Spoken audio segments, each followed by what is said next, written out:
오늘은 고린도전서 1장 17절에서 24절 말씀을 통해서 dynamis 복음 계속해서 말씀을 나누고자 합니다. 오늘은 특별히 예수님의 십자가 복음에 대해서 말씀을 드리려고 합니다. 오늘 우리가 함께 읽은 이 본문을 보면 18절에 십자가의 도가 멸망하는 자들에게는 미련한 것이요 구원을 받는 우리에게는 하나님의 능력이라. 아멘.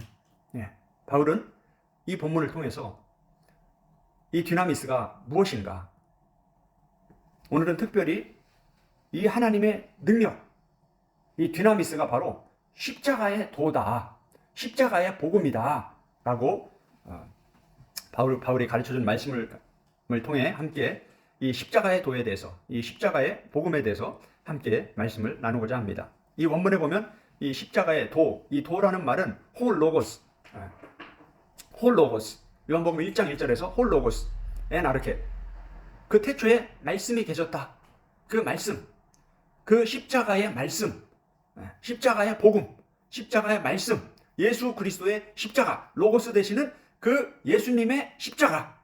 23절에도 보면 우리는 십자가에 못 박히신 그리스도를 전하니, 이 십자가에 못 박히신 예수 그리스도의 십자가, 이 십자가의 복음, 예수 그리스도의 십자가의 복음, 예수 그리스도께서 십자가에 못 박히신 것, 이것이 바로 하나님의 능력이라는 겁니다. 그러면서 이 본문을 통해서 계속 이 세상의 지혜와 하나님의 지혜를 비교하고 있습니다. 하나님은 자기 아들 예수 그리스도가 이 땅에 인간으로, 종으로 와서 철저히 섬기다가, 제자들의 발까지 씻어주면서 그렇게 제자들을 섬기다가 비참하게 십자가에 못 박혀 죽었습니다. 그런데 그러한 예수가, 그러한 십자가에 못 박힌 그리스도가, 바울은 하나님의 능력이요 하나님의 지혜다 라고 가르쳐주고 있습니다. 우리는 이 십자가의 복음, 이 예수 그리스도의 이 십자가의 은혜와 사랑, 이 엄청난 이 비밀의 복음을 깨닫기 전까지는 이 세상의 지혜로 우리가 꽉 차 있었던 겁니다.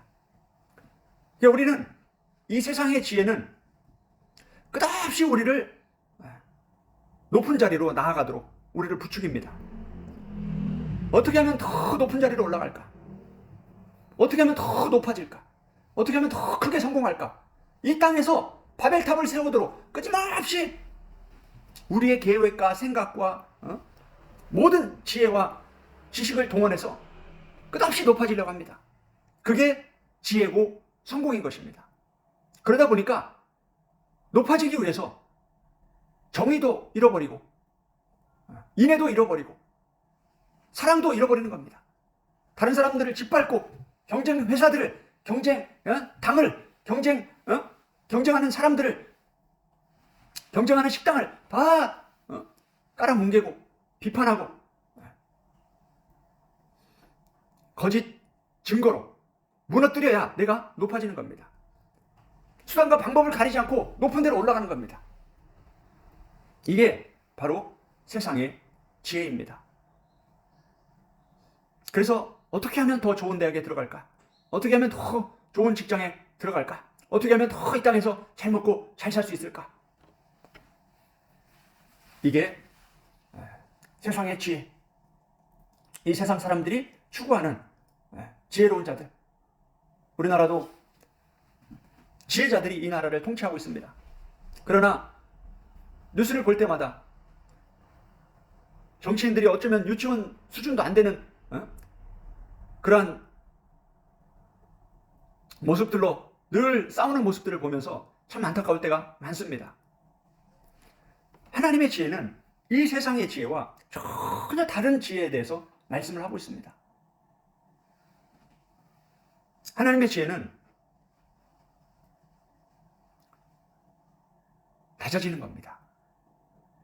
높아지는 게 아니라 낮아지는 겁니다.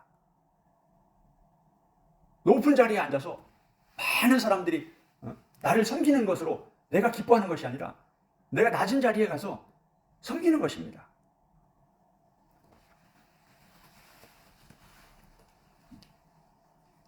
이 예수 그리스도의 이 십자가 복음은 먼저 예수님을 믿는다는 교회 안에 있는 성도들에게 이 복음이 계속 전해져야 됩니다. 오늘 이 본문을 보면 고린도전서 1장에서 바울은 이 고린도 교회에 여러 가지 문제가 있다라는 걸 듣게 됩니다. 그러면서 먼저 1장에서 다른 문제들보다 분열과 분리와 분열, 교회가 예수 그리스도의 한 몸인데 이 한 몸에 여러 지체들이 있는데 그 지체들이 서로 잘났다고 막 분리하면서 분쟁하면서 그 안에서 또 파당을 만드는 거예요. 나는 아볼로파, 나는 게바파, 나는 바울파, 나는 그리스도파. 이런 문제들을 바울이 쭉 나열을 하면서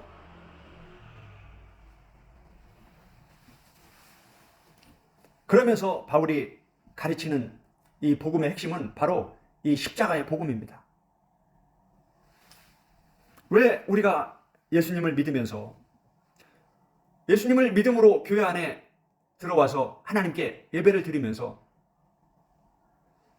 심지어는 우리가 목사가 되고 선교사가 되어도 끝없이 분리하고 분쟁하는 문제, 노예나 총회나 회의 때마다 분리하고 분쟁하는 문제들이 계속 반복되는 그러한 모임들이 있습니다.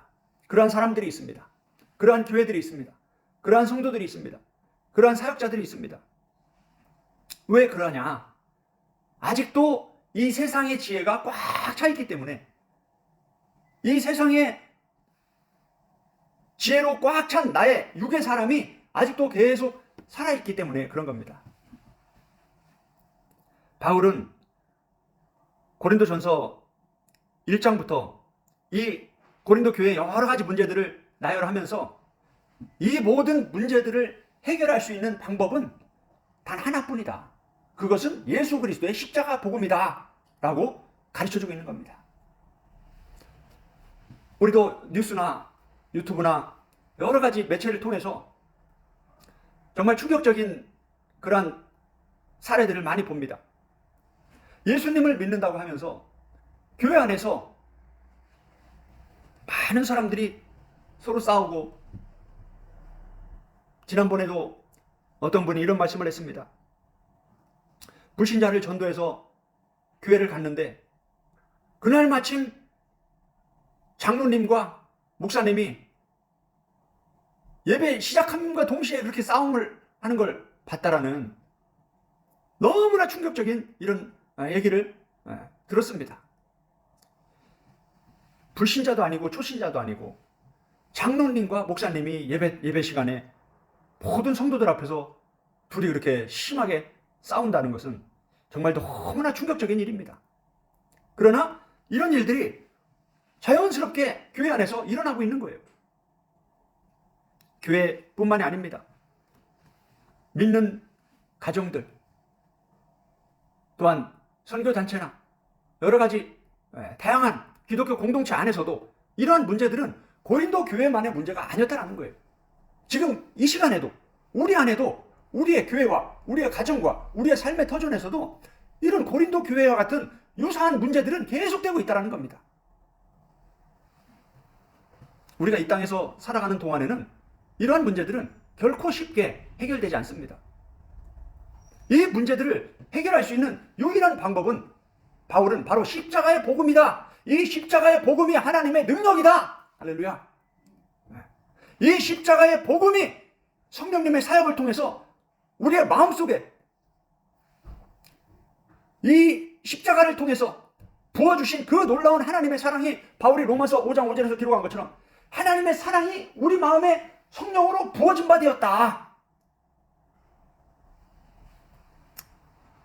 이 십자가를 통해서 이 자신의 독생자 예수 그리스도를 아낌없이 내어주시는 이 놀라운 하나님의 사랑, 그 하나님의 그 크신 뜻을 깨닫고 자신의 살과 피까지 아낌없이 다 내어주면서 죽기까지 복종하신 그 예수 그리스도의 그 놀라운 대속의 은혜, 이것은 지식이나 이론으로 아는 것이 아닙니다.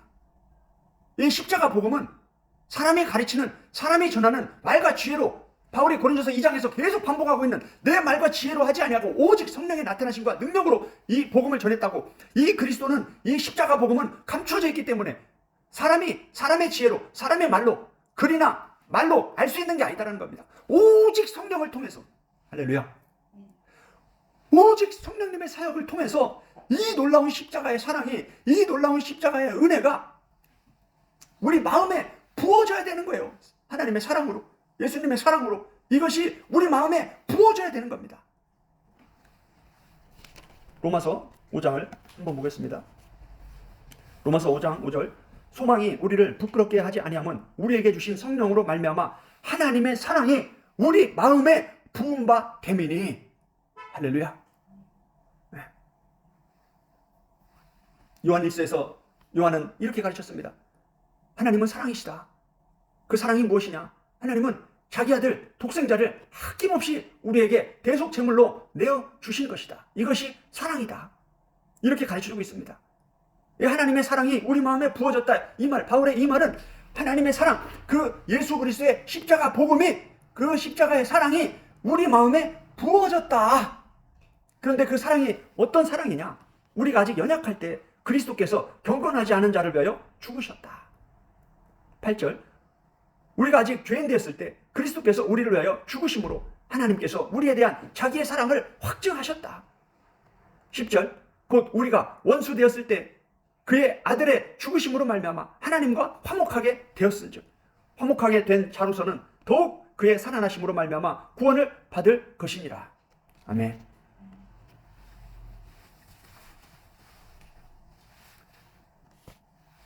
고린도 교회 성도들은 초신자들이 주류를 이뤘습니다. 바울이 세계 선교 사역을 감당하면서 고린도 교회에 이르렀을 때 브리스길라와 아굴라를 만나서 텐트 만드는 사업을 하면서 함께 교회를 세워가게 되었습니다. 이 고린도 교회 성도들은 예수님을 영접했습니다. 예수 그리스도의 십자가의 복음을 받아들였습니다.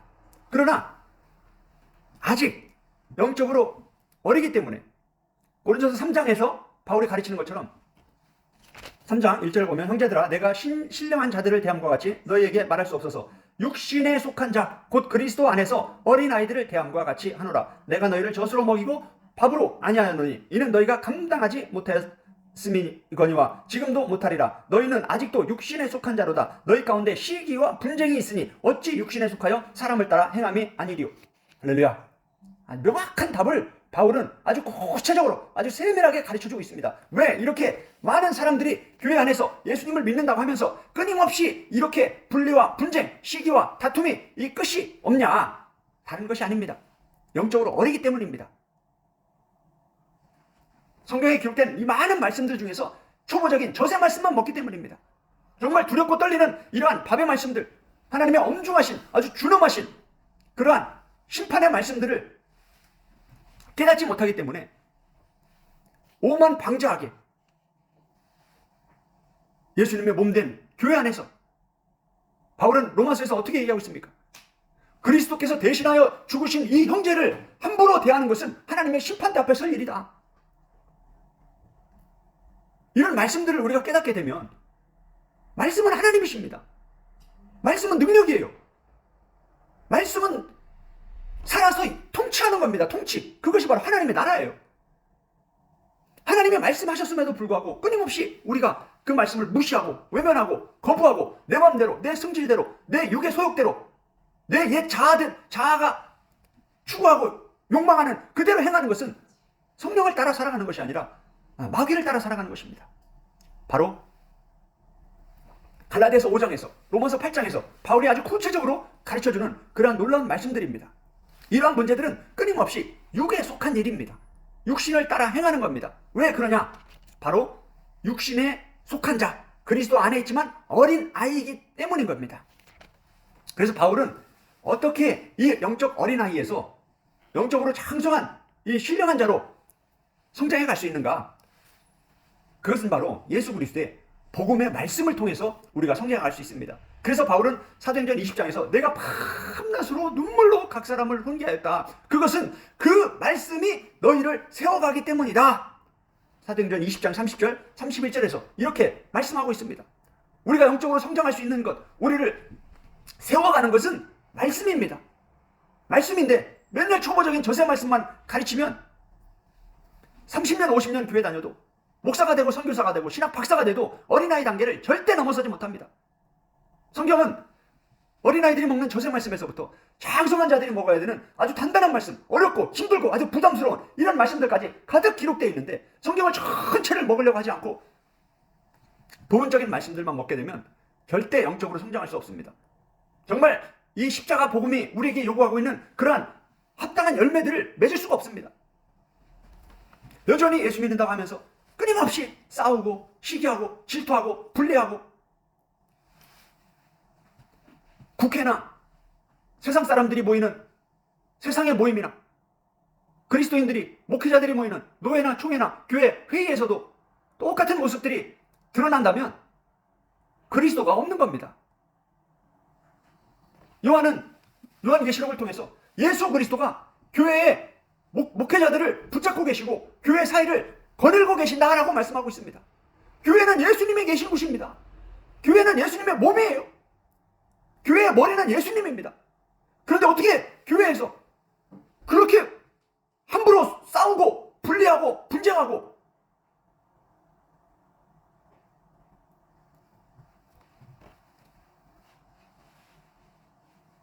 말씀이 예수님입니다. 말씀이 하나님입니다.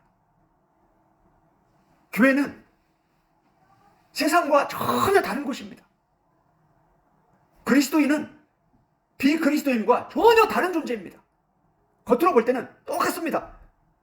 육의 눈으로 볼 때는 육의 사람, 옛사람 똑같습니다. 그러나 성경은, 복음은 우리를 새로운 피조물이라고 얘기하고 있습니다. 새로운 존재라고 가르쳐주고 있습니다. 전혀 다른 삶의 방식, 전혀 다른 길을 걸어가는 자들입니다. 다른 나라에 사는 자들입니다. 다른 존재예요. 그래서 바울은 그렇게 이 고린도 교회 문제들을 쭉 설명하고 나서 1장 18절에서부터 이 십자가의 도에 대해서 다시 가르칩니다. 이 십자가의 도가 바로 하나님의 능력이다. 이것이 바로 디나미스다. 라고 말씀하면서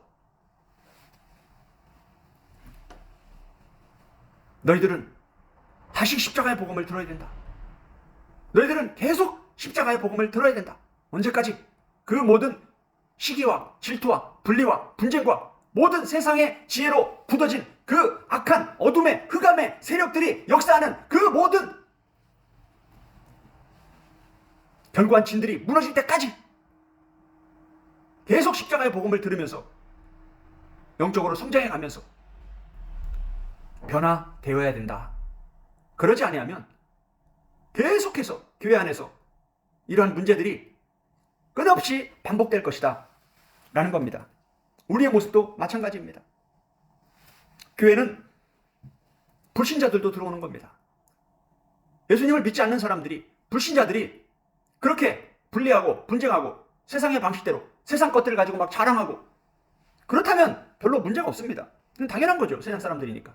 그러나 교회의 직분자들이, 사역자들이 그렇게 한다는 것은 정말 충격적인 겁니다.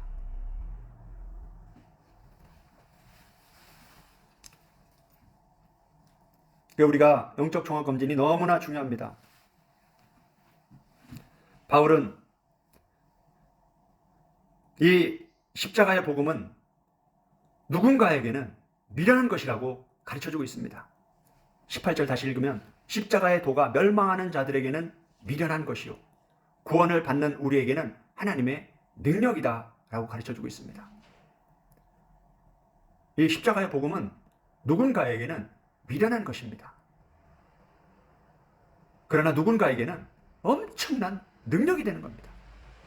이 십자가의 복음은 우리를 천국으로 이끌어가는 그 지혜요, 그 능력인 것입니다. 우리가 다른 어떤 것으로는 천국으로 아버지께 나아갈 방법이 없습니다. 오직 예수 그리스도의 십자가 복음만이 우리를 천국으로 이끌어가는 것입니다. 그런데 이 십자가의 복음을 너무 부분적으로 이해하는 사람들이 많습니다. 그저 예수님을 믿기만 하면 다 천국에 간다고, 이렇게 불신자 전도하듯이, 초신자 전도하듯이, 초신자 교육하듯이 그런 얘기만 계속 반복하고 있으면 하나님이, 예수님이, 성령님이 얼마나 답답하시겠어요. 성경을 좀 전체를 보고 전체를 좀 얘기해라. 믿음을 얘기하려면 창세기부터 계시록까지 믿음에 관해서 기록된 성경 전체의 말씀을 좀 가르쳐라. 구원에 대해서 가르치려면 좀 성경 전체에 대해서, 이 구원에 대해서 어떻게 가르치는지 전체를 좀 가르쳐라. 맨날 부분적으로 초보적인 저세 말씀만 말하지 말고. 그러니 어떻습니까? 30년 되든 50년 되든 목사가 되든 선교사가 되든 신학 박사가 돼도 고린도 교회 성도들과 같이 왜 이 초보적인 얘기만 하거나 계속 이런 세상 사람들과 똑같은 이러한 분리와 분쟁과 시기와 질투와 이런 것들이 계속 반복되는 겁니다. 십자가 복음은 이 모든 견고한 진들을 무너뜨리는 하나님의 능력입니다. 이 모든 것들이 우리 안에서 완전히 박살나고 무너지고 갈 때까지 십자가의 복음은 계속 반복해서 전파되어야 됩니다. 우리는 계속 이 십자가 복음을 전해야 되고 들어야 되는 그러한 자들입니다. 그렇게 우리는 장성한 분량에 이르기까지 이 십자가의 복음을 계속 묵상하면서, 바울이 빌립보서 2장에서 너희 안에 이 마음을 품으라, 계속 이 마음, 이 예수 그리스도의 십자가를 생각하고 이 예수 그리스도를 어떻게 하나님과 동등되신 분이 그 영광을 다 버리고 어떻게 이 땅으로 내려오셔서 사람의 형체를 가지고 종의 모습으로 이 땅에 오셨는지, 그 예수님을 잘 묵상하고 그 예수님을 마음과 생각에 아주 새겨라.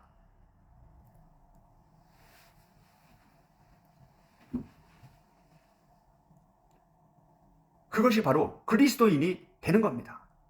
그리스도인이란 그리스도의 사람입니다. 그리스도가 없이, 그리스도의 그러한 십자가 복음의 삶이 없이 교회만 다닌다고 해서 그리스도인이 되는 게 아닙니다. 그리스도가 우리 안에 들어와야 됩니다. 우리가 그리스도 안으로 들어가야 되는 겁니다. 우리가 코리안, 한국 사람, 한국에 태어나서 한국말을 하면서 한국적인 사고와 한국 국가가 정한 법을 따라가면서 살아가는 사람들이 한국 사람입니다.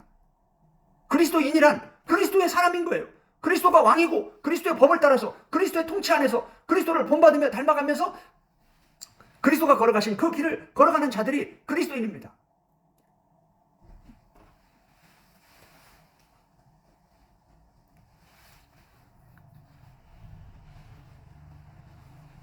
그리스도인에게는 이 십자가 복음은 우리를 구원으로 이끌어가는 놀라운 하나님의 능력인 것입니다. 여전히 교회 안에 가정과 삶의 터전 안에서, 기독교 공동체 안에서, 다양한 기독교 단체 안에서 끝없이 사탄은 이 세상의 지혜로 이 썩은 내나는 이러한 썩은 열매들을 맺게 합니다. 그러나 예수 그리스도의 십자가 복음은 그 모든 것들을 무너뜨리는 것입니다. 그리고 하나님께서 원하시는 선한 열매를 맺어가게 하는 것이 바로 예수 그리스도의 십자가 복음인 것입니다. 사람들은 낮아지고 낮은 자리에서 섬기고 사람들에게 침뱉음을 당하고 주먹으로 맞고 비참하게 십자가에 못 박혀 죽으면 가장 불쌍한 인생이라고 얘기를 합니다. 어떻게 저렇게 사냐? 그러나 성경은 가장 낮은 자리까지 내려가신 그 예수 그리스도를 하나님은 가장 높이, 가장 높은 자리에 그 예수님을 앉게 하셨습니다. 이게 복음입니다. 이 복음을 모르면, 죽음 이후에 있을 영원한 세계에 대한 비밀을 모르면, 이 천국과 지옥을 모르면 이 땅에서 우리는 끊임없이 이 세상의 죄로 높아지려고 하는 겁니다. 그러나 죽음 이후에 있을 이 부활과 천국과 지옥의 비밀을 알게 되면 예수님을 본받으면서, 바울을 본받으면서 같은 길, 정말 어떻게 하면 더 낮아질까? 어떻게 하면 더 섬길까? 어떻게 하면 더 종의 형체를 가질 수 있을까? 세상의 지혜와 반대로 가는 겁니다. 누가? 이 십자가의 복음을 깨달은 자들이, 천국의 비밀을 깨달은 자들이. 천국은 마치, 천국은 철저히 감춰져 있습니다. 예수 그리스도는 철저히 감춰져 있습니다. 그 비밀을 깨달은 사람들이 누구냐? 오직 성령을 통해서 그 비밀을 알려주시는데, 그 비밀을 깨달은 자들의 열매가 무엇이냐? 그것은 바로 이 땅에서 낮아지는 겁니다. 왜? 하나님이 이 땅에서 낮아진 자를 천국에서 높이기 때문입니다. 하나님은 예수님이 이 땅에 살아계실 때 임금으로 세우지 않으셨습니다. 사람들은 예수님이 막 기적을 행하고 오병이어의 기적을 막 행하고 그러니까, 우와, 저런 능력자 예수님을 우리의 임금으로 세우면 우리가 평생 먹고 사는 일 문제 없겠다. 로마의 이러한 정치적 핍박도 우리가 이길 수 있겠다. 야, 우리가 예수님을 임금으로 세우자. 예수님 어떻게 했습니까? 아이고, 너희들이 이제 나를 알아보는구나. 그래, 우리가 한번 나라를 세워보자. 이렇게 안 하셨습니다. 예수님은. 사탄의 유혹이나 요한복음 6장에 그 사람들의 유혹이나 똑같은 겁니다. 광야에서 마귀가 예수님을 유혹하다가 말이 안 통하니까, 말이 안 먹히니까 떠나가 버렸습니다. 떠나고 끝난 게 아닙니다. 마귀는 끊임없이 이 사람들 속에서, 군중 속에서, 제자들 속에서 끊임없이 예수님을 미혹하는 겁니다. 사탄은 그냥 시험하고 이겼다고, 졌다고 떠나는 게 아닙니다. 절대 포기하지 않습니다. 예수님은 그 많은 무리들 속에서 사탄이 또 자기를 유혹하고 있다는 것을 깨닫고 조용히 혼자 산으로 가서 기도하셨습니다. 이 땅에서 내가 높아질 기회를 내려놓으신 거예요. 그것이 하나님의 뜻과 전혀 상관이 없다는 걸 아신 거예요. 그 길을 선택하지 않으셨어요. 오히려 그 무리를 떠나서, 그 자리를 떠나서, 그 영광을 내려놓고 혼자 산으로 가서 기도하시면서, 아버지의 뜻은 내가 십자가에 못 박혀 죽는 것임을 내가 압니다. 내가 그 사명을 감당하겠습니다.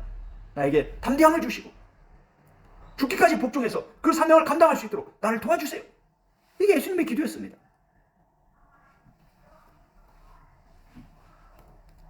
그러니 세상 사람들이 볼 때는 참 미련해 보이는 겁니다. 유대인들이 왜 그 예수님을 믿지 않습니까? 유대인들은 뭡니까? 유대 나라를 다윗의 왕국처럼 그 세상의 화려한 그런 영광의 나라로 만들 그런 메시아를 기다리는 거예요. 그런데 예수님은 전혀 반대의 모습으로 이 땅에 오신 거예요. 바울도 마찬가지죠. 그래서 메시아를 예수님이라고 인정하지 않은 거예요. 예수가 메시아다라고 인정하지 않은 거예요. 그런데 바울이 예수님을 만나고 나서 그때 그 모든 생각이 깨진 겁니다. 이 예수가 메시아네? 이 예수가 그리스도네? 그러면서 바울이 처음부터 전한 복음이 바로 이 예수가 그 그리스도다. 구약에 예언된 그 그리스도가 바로 이 예수다. 우리가 핍박하는 이 예수가 바로 진짜 그리스도다.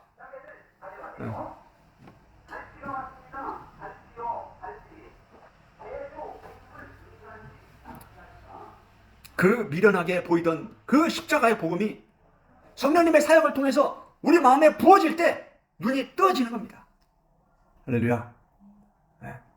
성령님의 사역이 없이는 절대 십자가의 복음을 깨달을 수 없습니다.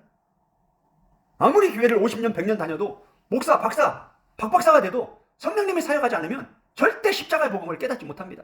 그 열매가 나타나지 않아요.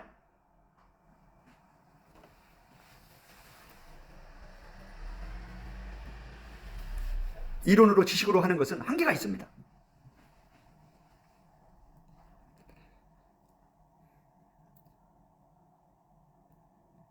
우리의 개인의 모든 삶 속에 예수 그리스도가 머리가 되어야 됩니다. 교회는 예수 그리스도가 머리가 되어야 합니다. 그 머리 아래에서 모든 그리스도인은 예수 그리스도만을 바라봐야 됩니다. 교회에 목사님이 머리가 되면 안 되는 거예요. 기독교 단체에서 어느 누가 단체장이 머리가 되면 안 되는 거예요. 오직 예수 그리스도만 머리가 되어야 됩니다. 우리의 가정에서도 마찬가지예요. 아버지가 머리가 아닙니다. 예수 그리스도가 머리가 되어야 됩니다. 그 머리 대신 예수 그리스도에 우리는 붙어 있어야 되는 거예요. 그리고 예수 그리스도가 공급해 주시는 그 십자가 복음으로 우리도 그러한 마음과 태도와 자세를 가져야 되는 거예요. 그게 한 몸입니다. 예수님은 낮아지시는데, 머리는 낮아지는데 곁가지가 잘났다고 막 높아지면 이게 어떻게 이게 같이 갑니까? 같이 못 가는 거죠. 동행이라는 것은 같은 방향을 보고 한 방향을 보고 같이 걸어가는 거예요. 하나님은 가나안으로 향하고 있는데 이스라엘 백성들은 계속 애굽으로 향해 갑니다. 어떻게 같이 갑니까? 못 가는 거예요. 이 십자가 복음은 우리를 천국으로 이끌어 가는데 우리는 끊임없이 이 세상의 지혜로 세상을 향해 간다면 천국에 못 가는 거예요.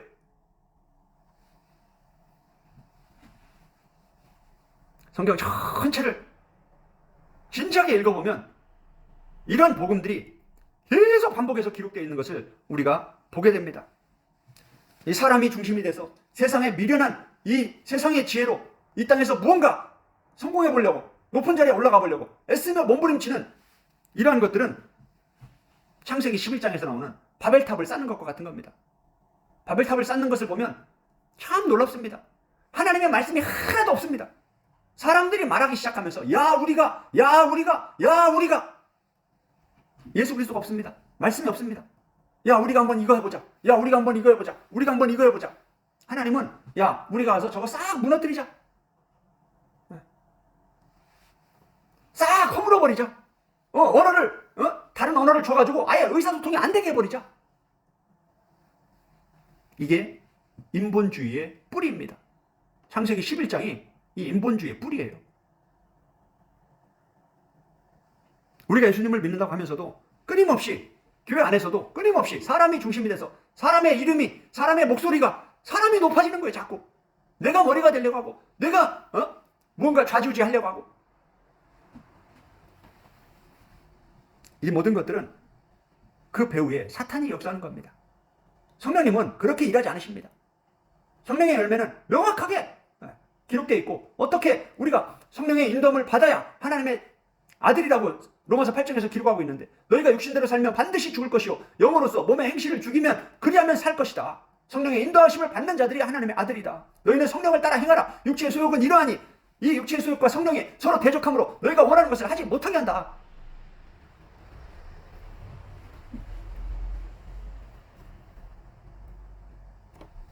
바울은 이 십자가의 복음으로 고린도 교회 성도들이 갖고 있던 많은 문제들을 하나하나씩 풀어가려고 이 복음을 전하는 겁니다. 그러나 결코 쉽지 않죠. 왜? 우리가 갖고 있는 이 육의 세력, 우리가 오랜 세월 동안 배워온 이 세상의 지혜가 여전히 우리 속에 꽉 차 있기 때문입니다. 컵에 물을 부어야 공기가 빠져나가듯이 우리 안에 성령님의 사역을 통해서 말씀이 우리 마음에 부어져야 말씀이 채워져야 그 채워진 만큼 변화가 되는 거예요. 말씀을 들었다고 해서 들은 게 아닙니다. 말씀을 공부했다고 해서 공부한 게 아닙니다. 반드시 성령님의 사역을 통해서 이 말씀이 살아있는 말씀으로 실제적으로 우리 마음에 새겨지고 부어져야 되는 거예요. 아무리 인간의 노력으로 열심히 성경 읽고 가르치고 암송하고 그렇게 해도 깨닫지 못하면 아무것도 아닙니다. 모든 것을 가르쳐주는 분은 성령님이십니다. 모든 것을 생각나게 해주시는 분은 성령님입니다. 만약에 그 교회에서 싸웠던 그 목사님이나 장로님이나 성령님이 뭔가 말씀을 생각나게 해주셨다면 그렇게 싸우려고 하다가도 이러면 안 되겠구나. 예수님이 머리에 교회 머리신데 예수님 여기 계시는데 예수님 앞에서 우리가 예배 시간에 이렇게 싸우면 안 되겠구나. 성령님은 그런 걸 가르쳐주시고 생각나게 하시는 분이라는 거예요. 그 성령을 따라 성령의 인도를 받는다는 건 그러한 감동을 줄 때 내가 입을 다물고 순종하는 거예요. 할 말이 있어도 말 안 하고 예수님의 머리 되게 하시는 거예요. 그게 성령을 따르는 거예요. 성령님은 그렇게 교회를 이끌어 가시고 예수님의 머리 되게 하시고 사람의 입을 다물게 하시는 것이 바로 성령님의 사역인 겁니다. 바울이 너희들이 나를 바울파로 나를 알아주는구나. 그래도 우리 고린도 교회에 바울파 네파가 있네. 이게 아니에요. 바울은 철저히 자기를 낮추면서 나는 너희 가운데 있을 때 두렵고 떨림으로 내가 임했다. 오직 성령님의 나타나심과 능력으로 했다. 내가 뭐 자랑할 게 있냐. 나는 아무것도 아니다. 그러면서 오직 예수 그리스도만 높이고 오직 하나님만 높이고 오직 성령님만 높이고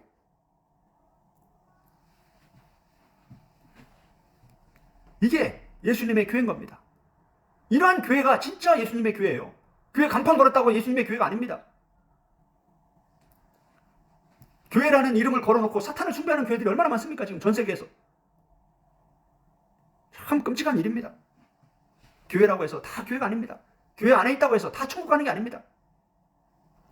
정말 말씀을 성령님의 사역 안에서 바르게 하나하나 제대로 공부를 해야 됩니다. 이 십자가의 복음은 너무나 놀라운 복음입니다.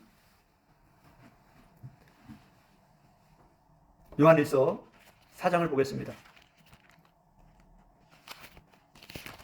신약에서 최고의 영성가로 꼽으라면 바울과 요한일 겁니다. 바울이 전한 복음, 요한이 전한 복음, 베드로가 전한 복음, 예수님이 전한 복음 다 똑같습니다. 요한일서 4장 7절을 보면 이 십자가의 도는 하나님의 능력인데 이 십자가의 도가 바로 하나님의 사랑이다. 이 하나님의 사랑이, 이 십자가의 도가, 이 십자가의 복음이 바로 하나님의 사랑인데 이것이 바로 하나님의 능력이다 라는 겁니다. 요한일서 4장 7절 사랑하는 자들아 우리가 서로 사랑하자. 사랑은 하나님께 속한 것이니 사랑하는 자마다 하나님으로부터 나서 하나님을 알고. 8절 사랑하지 아니하는 자는 하나님을 알지 못하나니 이는 하나님은 사랑이심이라. 9절 하나님의 사랑이, 보세요, 사랑하지 아니하는 자는 하나님을 알지 못하나니 이는 하나님은 사랑이심이라. 이 사랑이 그냥 사랑이 아니에요. 세상 사람들이 말하는 그러한 사랑이 아닙니다. 부모 자식 간의 사랑, 부부 간의 사랑, 이웃 간의 사랑, 친구 간의 사랑, 이런 사랑이 아니에요. 헬라에서는 부모 자식 간의 이 사랑은 스트로크의 사랑이라고 합니다. 부부 간의 사랑은 에로스 사랑이라고 합니다. 남녀 간의 사랑이에요. 친구 간의 사랑은 필로스의 사랑이라고 합니다. 그런 사랑이 아니에요. 하나님의 사랑입니다. 하나님의 사랑은 어떤 사랑이냐? 9절에 하나님의 사랑이 우리에게 이렇게 나타난 바 되었으니 하나님이 자기의 독생자를 세상에 보내심은 그로 말미암아 우리를 살리려 하심이라. 할렐루야. 하나님의 사랑이 어떻게 나타나셨습니까? 하나님이 자기의 독생자를 세상에 보내셨다. 그 이유는 우리를, 정말 죄인 중에 괴수와 같은 우리를 살리려 하십니다. 이게 하나님의 사랑이라는 거예요. 하나님의 사랑은 애굽에서 바로의 왕, 그 마귀의 종노릇 하고 있는 그 이스라엘 백성들을 엄청난 기적을 통해서 구원해내는 것이 바로 하나님의 사랑입니다. 하나님의 사랑은 죄인 중에 괴수와 같은 우리를 구원하시기 위해서 예수 그리스도의 그 십자가의 복음, 이 엄청난 회복단 같은 이러한 dynamis의 복음으로 우리를 살리시는 것이 이 하나님의 사랑인 것입니다. 10절에 사랑은 여기 있으니 우리가 하나님을 사랑하는 것이 아니요 하나님이 우리를 사랑하사 우리 죄를 속하기 위하여 화목 제물로 그 아들을 보내셨음이라. 아멘. 예수님은 저와 여러분을 위해서 죽으셨습니다. 에베소 2장에 보면 우리가 이 공중의 권세 잡은 자를 따라 살아가고 있는 그러한 죄인 중에 괴수와 같은 우리를 사랑하신 거예요. 더 충격적인 건 무엇인지 아십니까? 바울과 같이 막 혈기가 등등해가지고 그 예수 믿는 자들을 막 핍박하는 하나님의 성자 하나님이 인간으로 이 땅에 오셔서 이 놀라운 인류 대속의 복음을 이루어 가시는 이 예수님을 핍박하고 못 박으라고 죽인 그러한 유대인들, 그 속에 있던 바울, 그 죄인을 위해서 죽으신 게 예수님입니다. 그게 하나님의 사랑이에요. 바울은 그걸 깨닫고 나서 고꾸라진 겁니다. 정말 내가 죄인 중에 괴수인데 다 같은 죄인을 위해서 예수님이 죽으셨다니, 나는 그 예수를 핍박을 하고 못 박으라고 앞장서서 예수가 그리스도가 아니라고 그렇게 모욕하며 핍박했던 난데 예수님은 나를 구원하기 위해서 나를 사랑하셔서 나를 위해 죽으셨구나. 바울이 그걸 깨달았을 때 고꾸라진 겁니다. 주님 누구십니까? 해보다 이 밝은 빛으로 오실 분은 하나님밖에 없으신데 혹시 그럼 예수님이 하나님이십니까? 예수님이 주님이십니까? 예수님이 그리스도이십니까? 3일 동안 눈이 멀었어요. 육의 눈이 닫혀버린 겁니다. 아무것도 먹지 못한 거예요. 새롭게 거듭나는 겁니다. 예수님의 사랑, 하나님의 사랑, 이 놀라운 십자가 복음을 깨닫고 새로운 사람이 되는 거예요. 그래서 바울이 고린도 후서 5장에서 그리스도 안에 있으면 새로운 것이다. 이전 것은 다 지나갔다. 보라, 새 것이 되었다. 우리가 과거에 어떻게 살았든 얼마나 무지하게 요한은 예수님을 믿지 않는 것이 바로 죄다라고 가르쳐주고 있습니다. 나는 죄가 없습니다. 나는 죄인이 아닙니다. 아무리 그래도 소용없습니다. 예수님을 믿지 않는 게 죄입니다. 가장 큰 죄는 예수님을 믿지 않는 거예요. 나의 창조주 되시고 나의 구원자 되시는 예수님을 믿지 않는 것 자체가 죄입니다. 세상이 말하는 그런 윤리 도덕적인 죄가 아닙니다. 그런 죄는 기본이고 더 중요한 영적인 이러한 죄의 개념들을 우리가 성경을 통해서 깨달아야 됩니다. 하나님의 사랑은 우리를 살리려 화목제물로 그 아들을 보내신 겁니다. 사랑은 가장 값진 것을 아낌없이 내어주는 것입니다. 하나님은 자기 아들을, 자기 독생자 예수 그리스도를 내어주셨습니다. 이것이 왜 이렇게 값지고 중요하고 어려운지 가르쳐주기 위해서 창세기에서 아브라함에게 이삭을 주신 겁니다. 그런데 그냥 쑥 주면 귀한 걸 모르니까 어떻게 주셨습니까? 주신다고 약속만 하고 안 주시는 거예요. 간절히 막 기다리도록. 그렇게 주셔야 이게 귀한 걸 아는 거예요, 사람은. 그죠? 네. 그냥 쉽게 쑥 줘버리면 이게 귀한 건지도 모르는 거예요. 결혼을 어렵게 해야 정말 이게 귀한 거구나 하는 걸 아는 것처럼 쉽게 결혼하면 쉽게 싸우고 쉽게 이혼하고. 네. 왜? 하나님이 아브라함에게 그렇게 100세가 될 때까지 주신다고 약속만 하고 안 주시고 모든 생산 능력이 끊긴 그 상태에서 왜 하나님은 기적과 같이 누가복음 1장에서 그 결혼도 하지 아니한 마리아에게서 예수님의 성령으로 잉태돼서 태어나는 것처럼 경수가 끊긴 그 사라를 통해서, 그 늙은 사라를 통해서 어떻게 하나님은 이삭을 주시냐 이 말이에요. 왜 이삭을 주시냐 이 말이에요. 그렇게 정말 귀한 그러한 아들을 하나 주셨는데 그 아들을 바치라는 거예요. 번제로 드리라는 거예요. 그 아브라함의 마음, 그 아버지의 마음, 아버지가 아들을 번제로 드리는 그 마음을, 그러한 말씀들을 통해서 하나님의 마음이 어떤 마음이었는지를 우리에게 설명해 주고 있는 거예요. 이게 바로 하나님의 사랑이라고, 이게 바로 십자가의 복음이라고 요한이 가르쳐주고 있고 모세가 가르쳐주고 있고 바울이 우리에게 가르쳐주고 있는 겁니다. 하나님은 그러한 성경 기록자들을 통해서 이 땅에 우리와 같이 살아간 그러한 사람들의 삶을 통해서, 아브라함을 통해서 우리에게 이러한 하나님의 사랑을 가르쳐주고 있는 거예요. 성경에 지금 그 얘기를 하고 있는 거예요. 사랑은 이론이나 감정이 아닙니다. 말이 아닙니다. 나에게 있는 가장 소중한 걸 아낌없이 내어주는 게 이게 사랑입니다. 가장 귀한 건 무엇입니까? 누군가에겐 돈이 될 수 있고 누군가에겐 지식이 될 수 있고 그 모든 것보다 가장 귀한 건 바로 목숨입니다. 생명입니다. 바울이 이 예수 그리스도의 십자가 복음을 전하기 위해서, 영혼을 구원하기 위해서 내가 고난받을 뿐만 아니라 난 죽을 것도 각오했다. 이게 바로 사랑인 겁니다. 내 목숨을 이 복음 전도를 위해서, 예수님이 명령하신 지상 대명령을 위해서, 세계 선교를 위해서, 주님의 몸된 교회를 세워가는 이 일을 위해서 내 목숨까지 아낌없이 내어주는 것이, 이것이 바로 사랑인 겁니다. 하나님이 나에게, 예수님이 나에게 자기의 목숨을 아낌없이 내어주신 것처럼 나도 예수님을 위해서, 예수님의 몸된 교회를 위해서, 예수님의 명령하신 세계 선교를 위해서 내 목숨을 내어드리는 것, 이것이 사랑인 겁니다.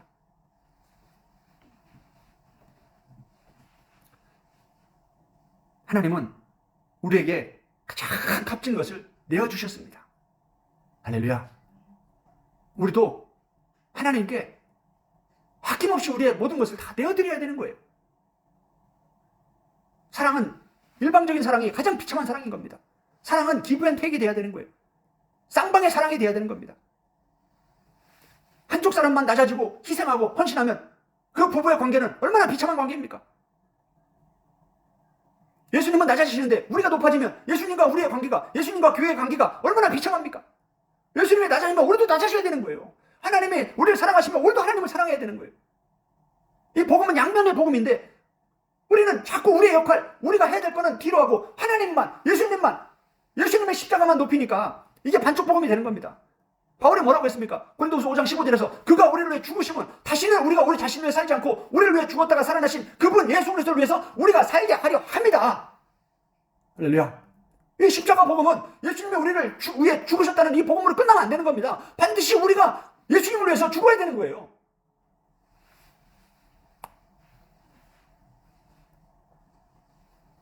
로마서를 가지고 이 신칭만 얘기하면 반쪽 복음인 겁니다. 반드시 성화를 통해서 우리를 구원하신 그 예수 그리스도를 위해서 우리의 삶을 다 예수님께 드려야 되는 거예요. 그게 교회고, 그게 성도고, 그게 그리스도인인 거예요. 그것이 바로 하나님의 감춰진 지혜라는 겁니다. 누가 천국에서 큰 자냐? 이 땅에서 낮아지는 자, 섬기는 자, 종이 되는 자야 하늘에서 큰 자다. 천국을 믿지 않으면, 죽음 이후에 영원한 세계를 믿지 않으면 누가 이 땅에서 낮아지고 싶습니까? 다 높아지고 싶고, 다 잘되고 싶고, 성공하고 싶고, 누가 바울처럼 예수님처럼 복음 전하다가 돌에 쳐맞고 침뱉음 당하고 부끄럼 당하고 그렇게 비참하게 순교를 당하며 사는 그 길을 누가 가겠습니까? 참 미련한 길이죠. 어리석은 길이죠. 가장 실패한 인생이 되는 겁니다. 그러나 하나님은 다릅니다. 예수님이 천국에서 지금 하나님 우편에 제일 높은 곳에 앉아 계십니다. 이러한 예수를, 죽기까지 복종하신 그 십자가에 곧 죽으십니다. 이러한 예수를 하나님이 높이셔서 모든 이름이 그 예수님 이름 앞에 무릎 꿇게 하시고, 할렐루야. 하나님의 지혜가 우리 안에 들어와야 되는 거예요. 하나님의 지혜가, 천국 복음이, 십자가의 복음이 우리 안에 들어와야 되는 거예요. 성령님의 사역을 통해서 우리 마음에 부어져야 되는, 하나님의 사랑이 부어져야 되는 거예요.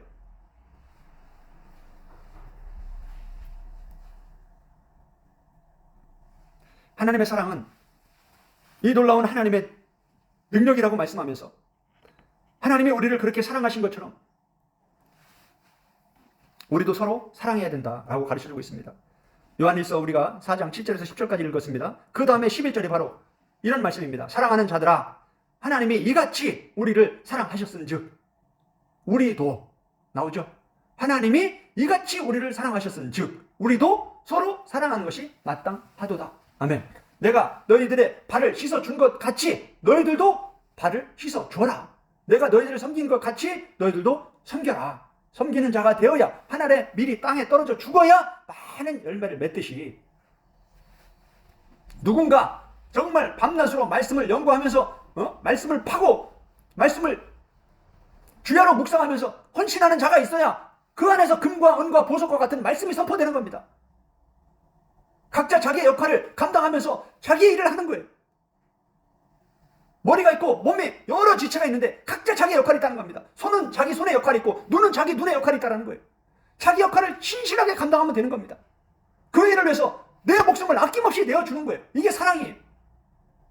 최고의 이웃사랑은 영혼을 구원하는 겁니다. 이 영생의 말씀, 십자가의 복음을 전하고 가르쳐주는 거예요. 아무리 이 땅에서 구제하고 어려운 일 많이 구해줬는데 지옥 가면 무슨 소용입니까? 가장 중요한 것은 영혼을 구원하는 겁니다. 그게 가장 큰 사랑이에요. 정말 구원받지 못한 영혼들을 위해서 눈물을 흘리면서 기도하는 것, 이것이 바로 사랑인 거예요. 최고의 사랑이죠. 말씀과 기도가 최고의 사랑입니다. 교회는 바로 이 일을 하는 거예요. 말씀과 기도로 영혼을 구원하는 거예요.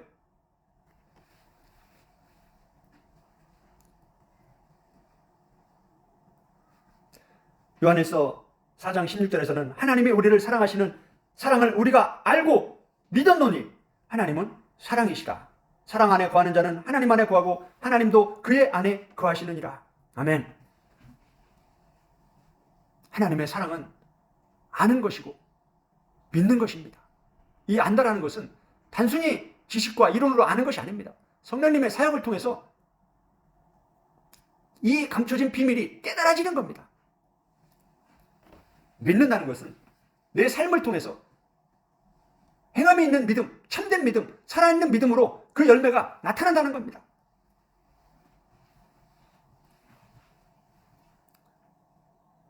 요한일서 4장 20절입니다. 누구든지 하나님을 사랑하노라 하고 그 형제를 미워하면 이는 거짓말하는 자니 보는 바 그 형제를 사랑하지 아니하는 자는 보지 못하는 바 하나님을 사랑할 수 없느니라. 우리가 이 계명을 주께 받았나니 하나님을 사랑하는 자는 또한 그 형제를 사랑할지니라. 하나님의 최고의 계명은 하나님 사랑, 이웃 사랑입니다. 눈에 보이는 형제를 사랑하는 것이 바로 하나님을 사랑하는 겁니다. 지극히 작은 자에게 한 것이 바로 나에게 한 것이다라는 이 마태복음 25장의 양과 염소의 비유가 바로 이런 말씀인 것입니다. 야고보서 2장에서 바울이 얘기하는, 야고보가 얘기하는 그 행함이 있는 믿음이 바로 이런 믿음을 얘기하는 겁니다. 그런데 심지어 루터와 같은 그런 종교개혁자들도 이런 성경 전체를 바르게 깨닫지 못하니까 엉뚱한 얘기를 하는 겁니다. 그렇게 잘못된 교리와 신학으로 이 기독교가 굳어버리니까 그 경관진에서 벗어날 수가 없는 거예요. 그 얘기만 하는 거예요, 맨날. 사람은 사람일 뿐입니다. 저도 마찬가지예요. 사람은 사람일 뿐이에요. 아무리 많은 걸 깨달아도 성경에 10% 20%도 못 깨닫습니다. 성경을 가르쳐 주시는 분은 성령님이십니다. 날마다 성경을 통독하면서 성령님과 교통하는 그러한 은혜 가운데로 우리가 다 함께 나아가야 되는 겁니다. 계속 사람의 가르침에만 의지하고 사람의 말을 맹신하게 되면 견고한 짐에 또 빠지게 되는 겁니다. 하나님의 사랑은 곧 형제 사랑입니다. 그리고 그 사랑의 계명을 지키는 것입니다. 요한일서 5장 1절에 보면 예수께서 그리스도이심을 믿는 자마다 하나님께로부터 난 자니 또한 낳으신 이를 사랑하는 자마다 그에게서 난 자를 사랑하느니라. 하나님이 우리를 낳으셨습니다. 거듭난다는 건 우리로부터 다시 태어난다는 겁니다. 하나님이 우리 아버지입니다. 하나님이 우리를 낳았습니다. 그러면 우리가 하나님을 사랑하면 하나님이 낳은 다른 자식들도 사랑하는 것이 마땅하다라고 얘기를 하는 것입니다. 우리가 하나님을 사랑하고 5장 2절입니다. 그의 계명들을 지킬 때 이로써 우리가 하나님의 자녀들을 사랑하는 줄을 아느니라. 하나님을 사랑하는 것은 이것이니 우리가 그의 계명을 지키는 것이라. 그의 계명은 무거운 것이 아니다. 사랑은 감정적으로 말로 예수님 사랑해요, 하나님 사랑해요, 이게 사랑이 아니라는 거예요. 성경은 말씀을 지키는 게 사랑이에요. 부부가 서로 사랑한다고 하면서 난 이건 싫은데 배우자가 내가 싫어하는 걸 계속 반복한다면 그건 사랑이 아닌 겁니다. 사랑은 서로가 원하는 것을 내가 순종함으로 헌신하는 거예요. 하나님은 우리에게 사랑의 계명을 주셨습니다. 우리가 사랑한다고 말만 하면서 끊임없이 이웃을 미워하고 교회 와서도 계속 싸우고 시기하고 질투하고 분리하고 분쟁하고 전혀 하나님을 사랑하는 게 아닙니다. 그거는 하나님이 누군지도 모르는 거예요. 하나님은 사랑이시다. 할렐루야. 그 사랑은 어떻게 나타났냐? 바로 십자가 복음을 통해서 나타났다. 자기 독생자 예수 그리스도를 아낌없이 내어주시는 것이 이것이 사랑이다. 예수 그리스도가 사랑이다. 그 사랑은 철저히 낮아지는 것이고 섬기는 것이고 종이 되는 것이다.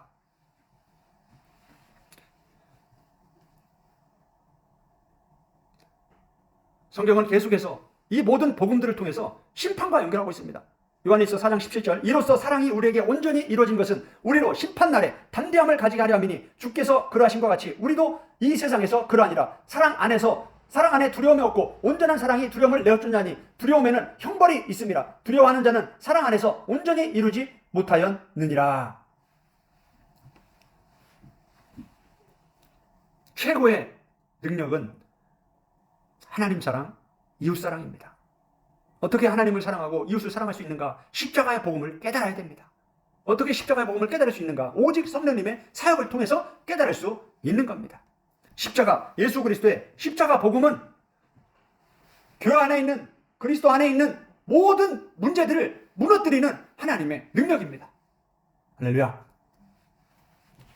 다시 고린도전서 1장 18절 말씀을 읽겠습니다. 십자가의 복음이, 십자가의 말씀이, 십자가의 도가 멸망하는 자들에게는 미련한 것이요 구원을 받는 우리에게는 하나님의 능력이라. 할렐루야. 24절 오직 부르심을 받은 자들에게는 유대인이나 헬라인이나 그리스도는 하나님의 능력이요 하나님의 지혜니라. 할렐루야. 예수 그리스도는 무한하신 하나님의 지혜이시면서 무한하신 하나님의 능력입니다. 우리가 그 예수님을 영접한다는 것은 하나님의 지혜와 하나님의 능력을 우리가 우리 안에 모시는 겁니다. 얼마나 엄청난 존재가 되는 겁니까?